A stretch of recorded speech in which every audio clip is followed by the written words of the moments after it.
Spicer is Communications Director and Chief Strategist for the Republican National Committee. Sean, good to have you here in Thanks for having Philadelphia. So Donald Trump had a very long news conference today. He pointed out that Hillary Clinton hasn't had one in 235 days. Little bit of, questionable. Some of the things he said, people weren't so sure what he meant. I'm going to play one of those in a minute. But overall, what do you think he did this morning? I think he staged what's happening here very well.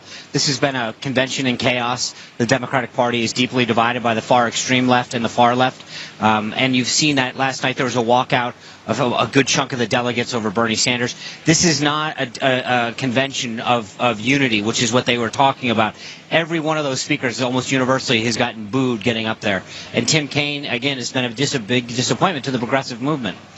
Yeah, but that's what everybody's. That's what you guys do to each other. Like when we were in Cleveland, the DNC said that your convention they did, and was chaotic, and that everybody was booing. And our convention, truth to it, but not to the extreme that either side. But I think, look, I'll be the first one to admit we had a few hiccups in our convention. But at the end of the day, it was when Ted Cruz spoke and didn't ask people to stand behind Donald Trump. It was them booing Ted Cruz, not Ted. Not the speaker.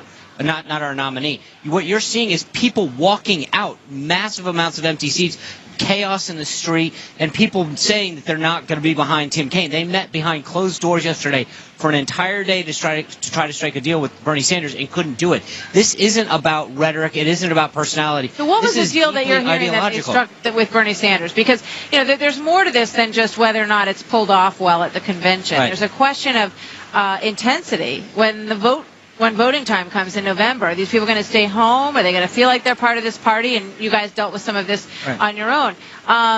So what did you hear about that meeting yesterday? And I think what deal they struck? I think what it is again, it's about policies and issues, and they're trying to continue to drag Hillary Clinton to the far extreme left. She's now just at the far left, and I think they're trying. This is truly, when you listen to the complaints of the delegates and the folks out in the street that are rallying and crying, this is about issues and ideology. They don't believe that she represents them. They believe, as Donald Trump said, that she's more of the same. The only thing she's changing on is changing her stances on issues, flip-flopping on TPP.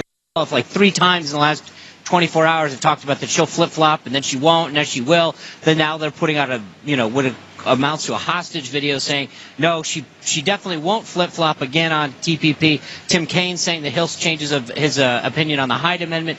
These guys are changing. They're just changing their opinion, but it's going to be more of the status quo. Some would say Donald Trump is now, evolving on the wall, evolving on the issue of Muslims. There's a difference. I think candidates do evolve. There's no question about that. These guys say or do whatever they have to the audience that they're in front of. And that's different. It's one thing to have an evolution on an issue and say, over the last 10 years, I've gotten more pro-life or I've become more fiscally conservative. But it's quite another when you have that different positions within a 24, 48-hour period. All right. Apparently, he referred to Tim Kaine, Tom Kaine from New Jersey, when he was talking about Tim Kaine, who is from Virginia, of course, and sort of turning around. I mean, that's how do you stop that kind of thing from happening? Oh, it's a slip of the tongue. Tom Kaine was governor of Virginia. Excuse me, I just did it. He was governor of New Jersey for a long time. He grew up in New York. It's a slip of the tongue. So the candidate knows who the VP is, right? Of course he knows who the VP is. He grew up in New York, though, and Tom Kaine had been governor of New Jersey for a long time. I'm sure it's a slip of the tongue. All right. Sean Spicer, thank you very much. Good to see you, Sean.